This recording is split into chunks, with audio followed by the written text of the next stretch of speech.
बिस्मिल्लाहिर्रहमानिर्रहीम। अस्सलाम वालेकुम नाज़रीन, आज मैं आपको मेंढक और चूहे की कहानी सुनाने जा रही हूँ। एक ज़माने में चूहा और मेंढक गहरे दोस्त थे।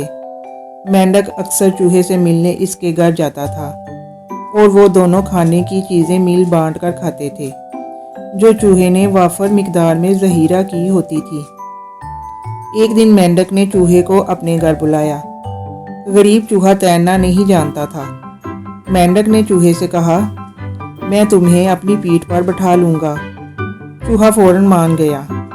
नदी के आधे रास्ते मेंढक को चूहे को खाने के बुरे ख्यालात आने लगे तो शरीर मेंढक ने नदी की तह में गोता लगाया।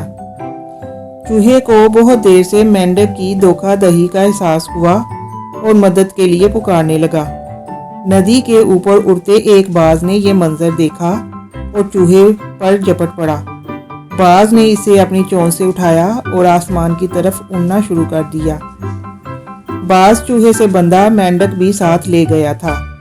मेंढक को अपनी गलती का एहसास हुआ। मजीद खुराक हासिल करने के लालच में इसने ना सिर्फ अपना अच्छा दोस्त खो दिया बल्कि अपनी जान भी खतरे में डाल दी।